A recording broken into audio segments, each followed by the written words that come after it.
Pour certaines personnes, le vélo est synonyme de balade en famille, de petits pique-niques. Pour d'autres, comme moi, c'est faire le tour du lac Saint-Jean à vélo, coucher dans des bed and breakfast. Mais pour mon invitée aujourd'hui, Marie-Soleil Blais. C'est pas mal plus extrême que ça. Ouais, on peut dire ça. Elle est partie seule à vélo parcourir plus de 4000 km. 4300 km pour être exact. Et tout ça en moins de 20 jours. Oui, puis comme c'était une course, il fallait parfois rouler la nuit. Alors, restez avec nous parce qu'on va découvrir le Tour des Vêdes avec mon invitée Marie-Soleil Blais.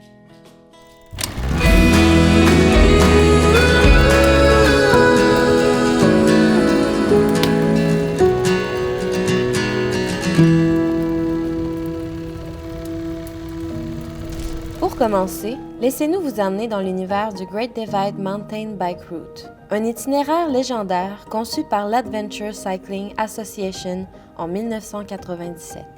S'étendant sur environ 4300 km, ce parcours est souvent considéré comme le berceau du bikepacking.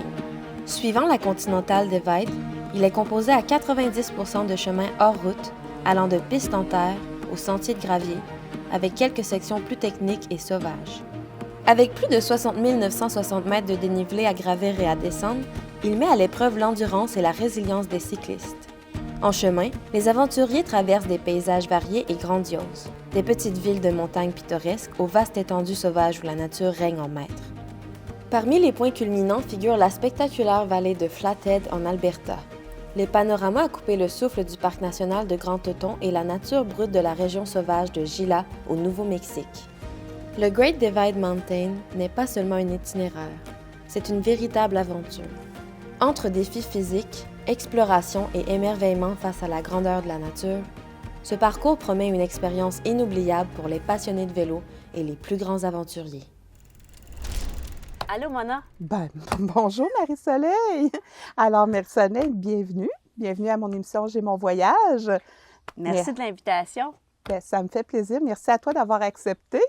Alors, on va commencer comme ça. J'aimerais ça que tu me racontes un peu ton histoire, Marie-Soleil, comme cycliste des dernières années. Mon histoire des dernières années, j'ai commencé la compétition de vélo, ça fait un petit peu plus qu'une dizaine d'années. J'ai commencé avec des courses sur le vélodrome, des courses de critérium, des courses très rapides et très courtes qui suivaient un peu mon style parce que j'ai joué au hockey pendant plusieurs années. Puis c'est sûrement vers mes dernières années que s'est développé le goût des voyages de vélo. Je dirais les dernières années. Quand j'étais plus petite, je rêvais de voyager à vélo. Puis c'est seulement vers la fin de ma carrière que là, j'ai commencé à vraiment faire des... j'ai fait un premier voyage de vélo en 2021.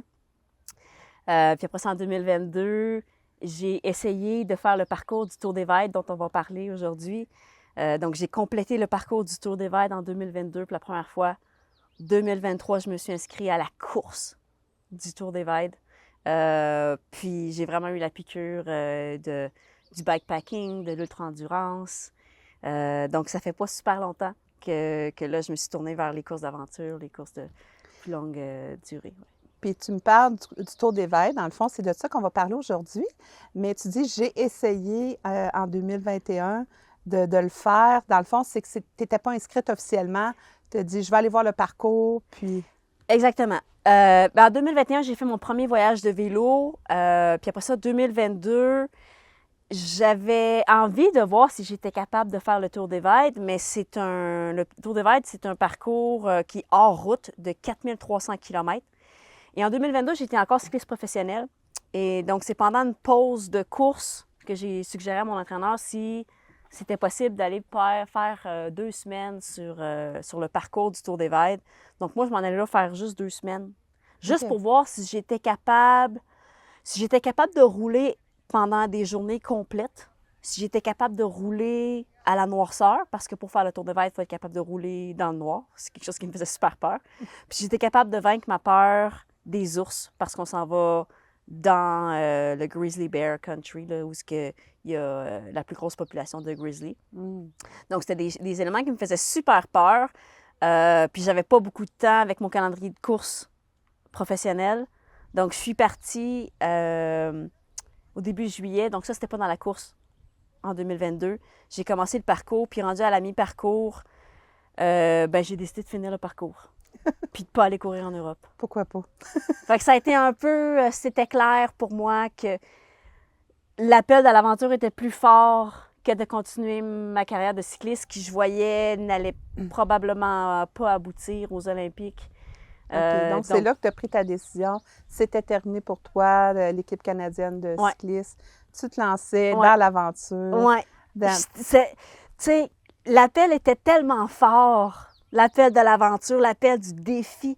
Je pense que ma carrière cycliste, je pense que j'avais accompli ce que j'avais à accomplir. Puis, de l'autre côté, il y avait le Tour Divide qui était tellement de nouvelles choses, tellement de défis. Puis, lors de mon premier voyage de vélo en 2021, ça a été un voyage de vélo qui m'a énormément appris sur moi, énormément appris à... Quand tu es en voyage de vélo, tu as le choix de faire tout ce que tu veux. Mm-hmm. J'avais l'entière liberté, j'avais pas un entraînement précis à faire. Je pouvais aller sur ce chemin-là, je pouvais aller sur la montagne, puis je me suis rendu compte qu'après 2 semaines de voyage, je prenais les routes les plus difficiles. Je prenais... Puis là, je me suis rendu compte que c'est pas le vélo qui était dur avec moi, c'est moi qui prenais les chemins les plus difficiles parce que j'aimais me rendre en haut de la montagne. J'aimais d'être fière de ce que j'avais fait. C'est pas nécessairement, il y en a qui disent hey, ça doit pas être le fun, ça a l'air dur. C'est pas toujours le fun, le pendant, mais le après, comment tu gagnes en confiance, comment tu te sens fort, comment tu te sens capable de faire n'importe quoi. Ce sentiment-là, ça vaut tellement la peine. Donc, j'ai compris pourquoi que je faisais les choses les plus difficiles, puis c'est comme si ça m'a permis de mieux les accepter au lieu de les subir. C'était comme ton jeu olympique à toi, là. Oui. Ça a été une façon aussi pour moi de continuer à avoir une carotte après courir, d'avoir une raison pourquoi me lever puis aller faire mes intervalles. Puis je me suis rendu compte que c'est pas nécessairement d'atteindre un objectif qui nous rend heureux, c'est être constamment dans la poursuite d'un objectif. Processus. Est-ce que tu pourrais me dire, justement, c'est quoi le Tour de Vide? Parlons-en. Ça serait le fun. Parle-moi un petit peu. Donc, le Tour de Vide, c'est une course de bikepacking. Bikepacking, ça vient un peu du mot backpacking, mais on est en vélo. Mm-hmm. Et on part, donc c'est une course de vélo, on part de Banff, en Alberta, jusqu'à la frontière du Mexique. Un parcours qui est hors route. Donc, on est dans des routes de gravel, on est dans les sentiers forestiers, il y a quelques trails, des passages dans des montagnes, c'est absolument magnifique. Mais il y a aussi la faune qui est là. Plus qu'on est reculé, il n'y a pas de réseau cellulaire sur 90% du parcours. Et donc, et c'est seulement au début des années 2000 que Mathieu Houlé a eu la brillante idée de dire « essayons de faire le parcours le plus vite possible ». C'est combien de gens qui s'inscrivent à peu près? As-tu une idée? On était 225. Quand même. Mais il va y avoir 50% environ qui vont décrocher dans la première semaine. Okay. Oh, OK. Oui, c'est très difficile. OK. Puis c'est facile de penser, parce que chaque section est faisable. Il n'y a rien de difficile. C'est juste que c'est tellement long. Donc là, le record vient d'être battu en 13 jours et on est juste en dessous des 14 jours pour le record masculin. Non, mais 13 jours, c'est 300 kilomètres par jour. Exactement. Là. Parce que c'est 4300 kilomètres. Ouais. Et le record féminin est juste en bas de 16 jours. Aïe, aïe. Toi, tu l'as fait la première année que tu l'as complété en 19 jours et... Attends un petit peu. Donc, en 2022, quand je l'ai fait juste pour voir si j'allais le faire, puis bon, ça, j'ai fait en 28 jours. OK. 2023, ma première année de compétition, que là, je me suis inscrite à la course. Là, je l'ai fait en 19 jours et demi. Donc, c'était 220 km par jour sur un vélo qui pèse lourd parce qu'on a tout notre équipement, on est en autonomie. Donc, on a l'équipement pour dormir, l'équipement pour filtrer l'eau, on a toute la bouffe pour environ 24 heures. Il y en a qui demandent comment on fait pour se nourrir, tout ça. Le parcours passe dans des villages, dans des petites villes, à toutes les 100 à 200 km environ. On va passer à travers un village. Un village, qui est soit un restaurant, soit des fois il y a des motels, des dépanneurs.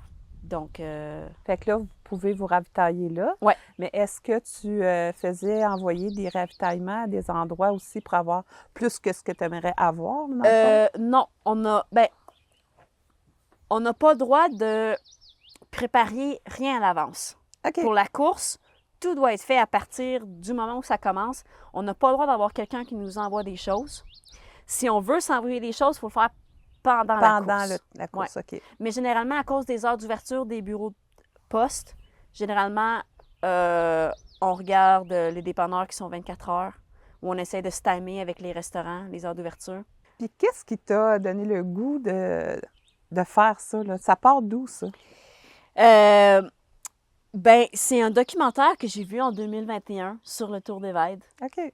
C'était une femme dans le documentaire, puis je pense que ça a joué un rôle super important parce que c'est comme si je m'étais vue dans elle. Puis, tu sais, je suis pas sûre que si ça avait été un homme dans le documentaire, je me serais dit, hey, peut-être que je préfère ça.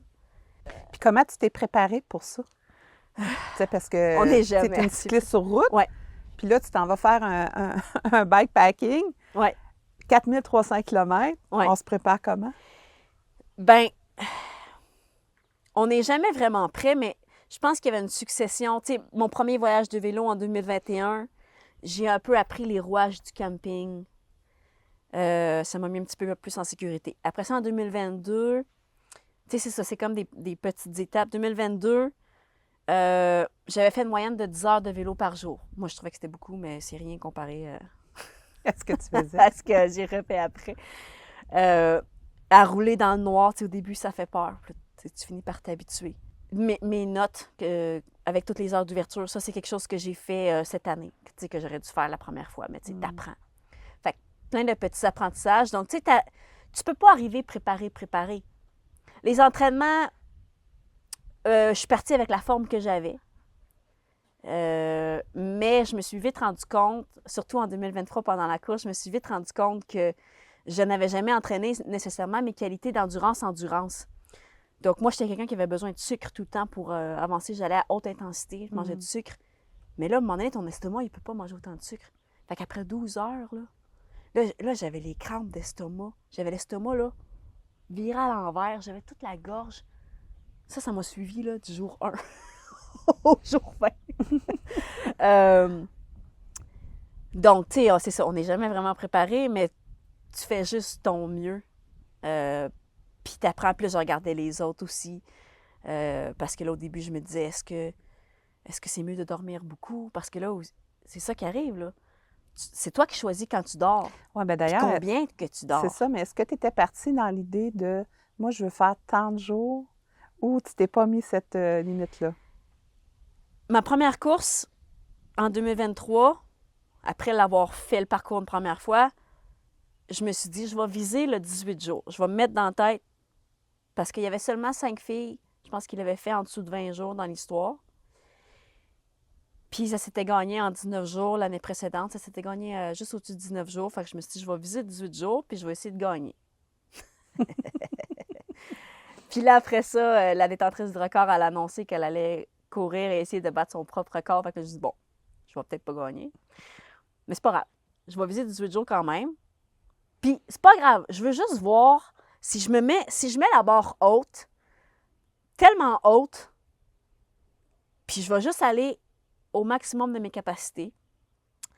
Puis ce que je savais pas, c'est que à cause de la pandémie, il y a beaucoup de femmes qui ont comme retardé un peu leur départ. Donc en 2023, on avait une belle ligne de départ. On avait pas mal de monde sur la ligne de départ que je connaissais pas. C'était un monde un peu nouveau pour moi. Donc ça a été une course enlevante. Il faut regarder le film pour savoir qu'est-ce qui s'est passé. Mais ça a été dur. Ça a été vraiment le fun. Ça a été vraiment excitant. Mais dans le but de rester, de garder ma place dans la course, je coupais dans le sommeil, je coupais dans le sommeil. Puis là, ça te rattrape. Là, à un moment donné, j'ai perdu ma vision. Moi, je me demandais qu'est-ce qui allait se passer. Tu sais, comment ça se passe? C'est pas mes jambes qui faisaient mal. C'est pas ma détermination qui a lâché. Ma vision. C'est la fatigue. La fatigue, c'est comme c'est mon cerveau. J'arrivais plus à calculer parce que, admettons, j'avais trouvé une feuille avec des notes comme sur Internet, là, avec toutes les dépanneurs, les montagnes, les cycles. Il y avait comme plein de kilomètres. Fait que là, tu te dis, OK, pour me rendre au prochain dépanneur, c'est 32 km plus 14 plus 72. Ça fait ça. Puis là, ça fait combien d'heures? Fait que là, le cerveau, avec la fatigue, là, j'ai commencé à faire des erreurs de calcul. Puis, mais ce qui a été le plus dur, c'est que j'arrivais plus à voir. C'était tout flou. C'est comme si j'avançais en vélo, puis l'information ne se rendait pas assez vite. Mes yeux, ils voyaient, là, j'étais comme ça. On le voit dans le film, ça. Hein? Il y a une image qu'on voit, là. C'est percutant, là. Ouais. C'était un état de fatigue, là. Puis, tu sais, mes jambes, ils roulaient encore, là. Peut-être au jour 5 ou 6, j'ai eu beaucoup de douleurs aux jambes. Mais après ça, c'était pas tant... T'as-tu eu un moment de découragement, là, te dire, moi, je suis plus capable? Peut-être l'avant-dernier jour, quand j'ai vu que j'allais pas atteindre mon objectif. C'est ça, j'étais tellement fatiguée que je pouvais pas être déçue. Il n'y avait pas de place à la déception. Il n'y a que de la place à la satisfaction d'avoir atteint son maximum. Puis c'est là qu'on se rend compte que, un peu comme je disais au départ, c'est pas l'atteinte d'un objectif qui nous rend fiers, c'est d'atteindre son plein potentiel. Ça, là, il y a juste ça qui peut te remplir de satisfaction. Puis c'est quelque chose aussi que je me suis rendu compte. Tu sais, des fois, j'ai gagné des courses, peut-être à moins haut niveau. Tu sais, comme j'ai gagné les Mardis de la Chine, ou j'ai gagné les Critériums de Montréal. Puis là, tu te dis, tu sais, quand je gagne une course, peut-être que ma valeur, elle change aux yeux des gens. Ah, mais celle-là est forte, elle est bonne. Mais quand toi, tu dépasses tes propres limites, c'est comme si c'est ta valeur à toi, à tes yeux. Je comprends tellement ce que tu dis. Qui change. Puis là, tu te dis, hey, c'est juste ça qui vaut la peine d'être vécu. Qu'est-ce qui était différent en 2023? Tu as fait 19h30. Cette année, tu l'as fait... 19 jours. 19 jours. On avait compris. 19 jours et demi. On s'entend.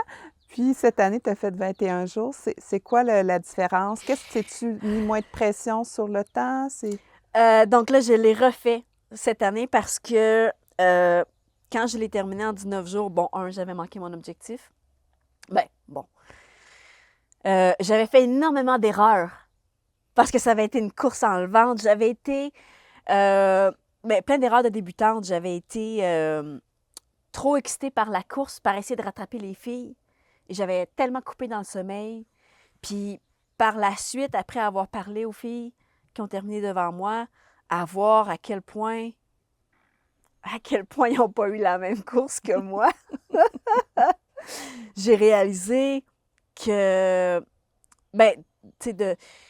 je voulais voir, j'ai refait la course en 2024 pour voir si je dormais plus, si je mangeais mieux, si je faisais plus un contre-la-montre au lieu d'essayer de faire la course avec les autres, si ça allait influencer mon temps au final.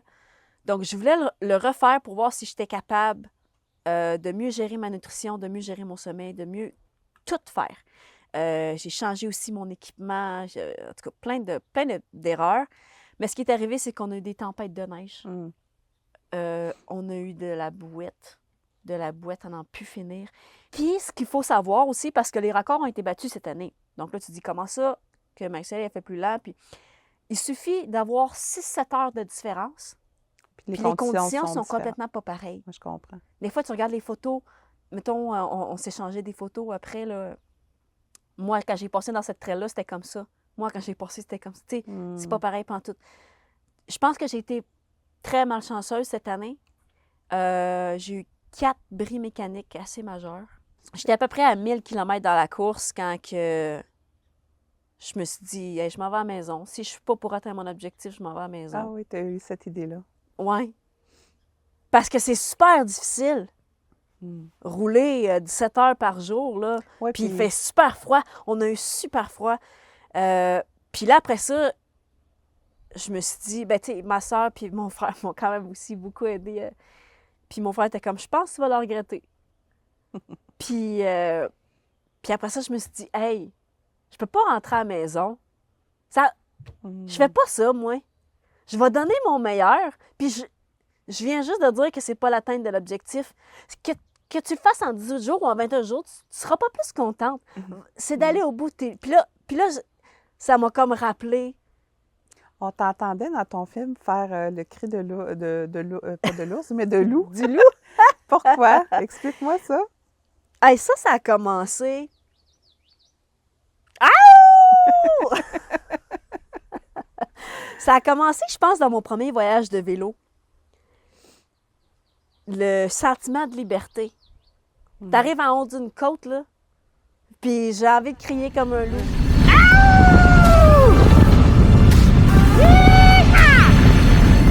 Quand t'es tout seul, quand t'es tellement tout seul là, que tu peux crier. Puis, je sais pas, il y a quelque chose dans ce cri-là qui ça me remplit de fierté. De bonheur. Puis, je l'ai amené en 2022 quand j'ai signé un dernier contrat professionnel avec l'équipe en Espagne. J'ai essayé de l'incorporer dans mes entraînements, juste pour me rappeler le sentiment de liberté, puis le sentiment de je peux faire ce que je veux, je peux aller où je veux. Puis, fait que j'ai commencé à le faire juste pour me sentir bien, pour me ramener dans cet état d'esprit-là. Puis c'est juste quelque chose que j'ai commencé à faire tout le temps, puis là, c'est un automatisme. Je le fais tout le temps quand c'est le fun. Ton coup de cœur, si tu aurais un coup de cœur à me dire de la Divide, ça serait quoi?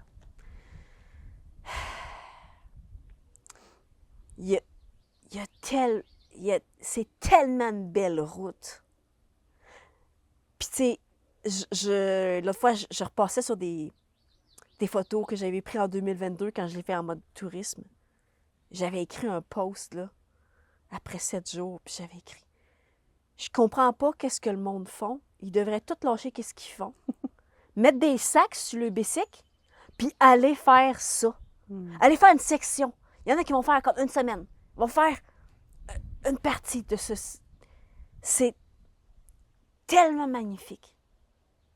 Puis les côtes, ils sont faisables. Un coup de cœur. La partie entre Banff, le Montana, oh que c'est beau! Le Colorado, oh que c'est beau! Coup de cœur, c'est de se réveiller. C'est les paysages. Oui, c'est les paysages. J'aimerais savoir aussi, sais-tu, ce défi-là, est-ce que c'est fait... Mettons, moi, là, je voudrais faire ce défi-là. Penses-tu que c'est quelque chose qui est réalisable pour n'importe qui? Ou... Tantôt, j'ai dit, chaque section du Tour Divide est quand même accessible, mais c'est sûr que faut être capable de faire du vélo, puis c'est avec un vélo quand même assez pesant. Avec l'entraînement, mettons. Avec un petit peu d'entraînement, oui.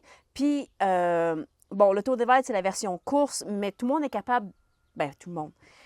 Oui, c'est accessible, quand même assez accessible de faire le parcours. Tu sais, la moyenne, c'est environ 60 jours que les gens vont le faire pour le prendre pour le plaisir. OK. Fait que, tu sais, oui, c'est quelque chose qui est accessible, mais j'ai mon vélo, justement, en arrière avec tout mon équipement. OK. Je pourrais te le faire essayer, de voir si tu es capable de monter une côte avec... ça pourrait être ton défi. Parfait, moi, je suis prête à le relever. C'est un deal. Bon. Donc, tu voulais me lancer un défi. Oui, j'aimerais savoir si tu arrives à monter cette côte-là, bien, je sais que tu vas être capable. Mais je veux te faire vivre, c'est quoi d'embarquer sur un vélo qui est lourd, de monter cette côte-là avec mon vélo chargé. OK. Je vais essayer. Je pense que je vais être capable. D'après moi, je vais être capable. Mais moi, je te lance aussi le défi de le faire avec moi. Fait que toi, tu vas embarquer sur mon vélo. Moi, j'ai embarqué sur ton vélo. Ben oui, c'est simple. Tu as déjà fait ça, du vélo de route? Oui. Ben, en fait, c'est ça, même c'est si c'est trop grand, c'est pas grave. Ça, c'est un peu cyclotouriste. Tu vas embarquer sur mon vélo. Donc, on échange de vélo. Oui, tu vas te mettre sur la plus haute gear parce que je l'ai descendu tantôt. Fait que tu vas la monter sur la plus haute gear. Fait que tu vas monter la côte avec moi, mais au moins, tu vas te mettre sur la plus haute gear. Ça te va, ça? OK. Puis, moi, je te mets au défi de la monter à la même vitesse que moi. Ça, c'est dur. Sur la plus haute gear, à la même vitesse que moi. Je pense pas que ça se monte sur la plus haute gear. Oui, ça se monte. Parce que là, toi, t'as vraiment des petites gears. Ben oui, mais écoute, faut que je te mette au défi. C'est le défi, c'est pour moi ou c'est pour toi? OK. Bon, mais tu peux rester à cette gear-là. OK. mais tu montes à la même vitesse que OK. moi. OK. Ça te va? Ouais. OK. Wouhou! Eh, boy! Hey, c'est dur parce que, hey, faut que tu sois à la même vitesse que moi!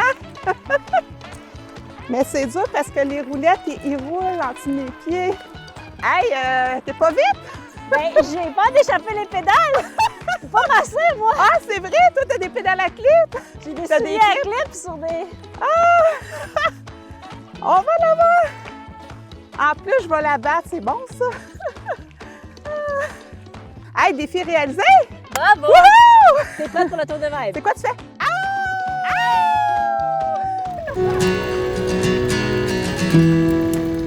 Marie-Soleil, on vient de réaliser, je viens de réaliser mon défi. Tu en as réalisé un, toi aussi, avec moi. Mais sais-tu quoi? Qu'est-ce que ça m'a apporté? Ça fait 2 ans que je n'ai pas fait de vélo, puis on dirait que ça m'a redonné le goût vraiment d'embarquer sur un vélo parce que j'ai trouvé ça, le feeling super le fun. Ça m'a vraiment donné le goût, puis même peut-être là, du vélo de montagne. Je te remercie sincèrement, Marie-Soleil, pour le temps que tu nous as consacré pour cette émission. J'espère que les gens à la maison, vous allez avoir envie peut-être de relever un défi à cette hauteur-là. La Divide, c'est vraiment un gros défi, mais ça se fait en section, ce que j'ai compris. Donc, je vous lance l'invitation, puis je te dis, Marie-Soleil, peut-être, écoute, avant de conclure, je viens d'avoir un petit flash. As-tu un nouveau défi qui s'en vient? Oui, je me suis inscrite à la Race Across Québec. C'est une série Race Across et qui débarque à Québec pour la première année en 2024. C'est une course sur route cette fois-ci de 500 km au mois d'août. Donc, je voulais voir, est-ce que je serais capable de... Parce que 500 km, c'est très court comparé au Divide, Tout à fait. mais ça reste assez long comparé à Des courses normales. une course normale. Donc, j'avais envie de me tester sur une distance qui est nouvelle. Donc, dans à peine un mois, ça va se passer sur la rive nord de Montréal jusqu'à Mont-Tremblant. En tout cas, c'est un parcours de 500 km qui va être absolument magnifique. Mois d'août, je m'essaye ça. Je vais te souhaiter un super de beau défi. Puis à la maison, je vous souhaite une belle émission. Puis je vous dis à la semaine prochaine.